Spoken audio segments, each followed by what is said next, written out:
Alright guys, I went and did a thing. I signed up for my first ever drift day, February 16th at the Balcony at Willow Springs. This would be really awesome news if my car were finished, but it's not, so that gives me just over a month to get my car ready.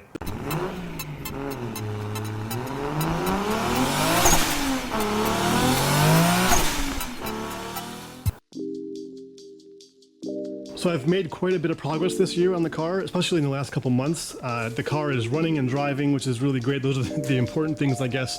But there are smaller things I still have to take care of before going to the racetrack. I guess the first thing I can do is finish my exhaust.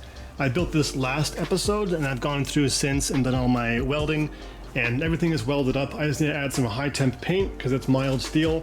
Get all that kind of stuff installed onto the car there, so that'll be good.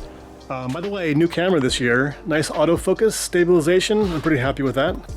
My friend Drew gave me these steering knuckles. These are factory knuckles off of his SC400, which was modified by Battle version to be more drift friendly. So I gotta get these guys installed along with these upper A-arms. I have to install these three sensors for the transmission. One is a vehicle speed sensor, we have the reverse lockout sensor, and then we have the reverse lights as well. These are solid billet steering rack bushings from Battle version. I have to get these guys installed. I'd love to, if I have time, reinforce my motor mounts a little bit. I have these two vertical pieces here that are 1/4 inch plate, which should be pretty strong. It'd be great to also have a plate going kind of across here to there, just to kind of add one more dimension of reinforcement. A long time ago, I removed the factory latch for the factory hood, thinking that I would have a new hood installed before I went drifting, but that's not going to be happening, so I got to figure out how to do that whole thing. I think I might just install some hood pins on both sides just through the factory hood, and that'll make selling the factory hood a bit more difficult, but I don't think anybody wants this hood anyway. It's got some damage and stuff, so anyway, that'll be a temporary fix. And the good thing is I can reuse the hood pins obviously for the new hood once I decide which one I'm going to get. The biggest thing I have to do, I think, is welding my diff. I've tried reaching out to companies like Weird Performance to get a spool to put in there, but they have not gotten back to me in a very long time, and apparently they just aren't working on the SC car part anymore. So I can't do a spool, unfortunately, and with LSDs being about $1,000 for a good one, welding is the way to go. As far as the interior goes, it's pretty messy, but cleaning it would be pretty quick, I think. I have to get my gauges installed. They're still down there.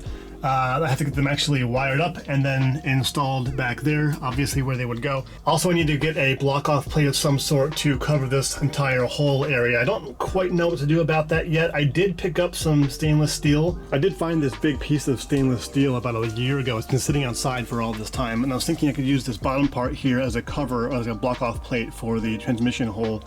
And this piece up here could be used for either like an under engine tray or a skid plate, or, you know, maybe just kind of a way to kind of funnel air into the radiator or something. But either way, I could use that, which is cheap because it's free.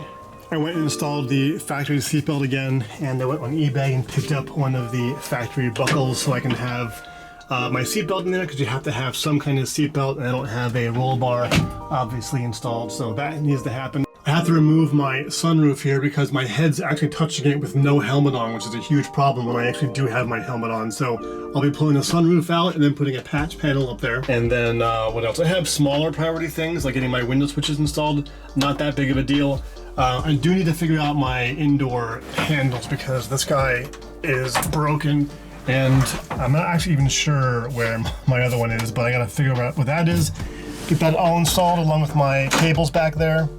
You know, those are kind of important things, but things like the window switches, not that big of a deal. Also, if I can swing things financially, I'd love to have another race seat in here next to me so I can have an instructor or a friend or someone kind of help me as I get through this whole learning process. So anyway, guys, there are a couple bigger projects I have to do, like welding the diff and that kind of stuff, which is going to be a bit more complicated, but thankfully, that's really the biggest thing I have to do to get this thing ready to go to the track. I'm going to get started on my exhaust right now, like literally right now. I'm going to get started on the exhaust, and then I'm going to do my gauges, hopefully, I don't know, tomorrow or next weekend, and then the diff after that. Those are the big three things I need to do for sure. Exhaust, get my gauges working, and the differential. Other than that, the last thing I really have to do before I go to the track the first time is a shakedown run. I'm gonna try to get this thing out to a test and tune day before the 16th. I don't know if it's going to be possible. I will do my best because I want to make sure that the engine is running and driving and tuned properly with the HP tuners before I go to the drift day, because I want the drift day to be all about drifting, not about troubleshooting and fixing gremlins and stuff in my very jerry-rigged car that I have built in the backyard. So anyway, thanks guys for watching. Stay tuned for more Fully Spooled. There's always lots more coming up. Exhaust, I'm doing it right now, and then gauges, and then on and on and on. So I'll see you guys in the next video. Thanks for watching. Like, subscribe. I'll see you next time.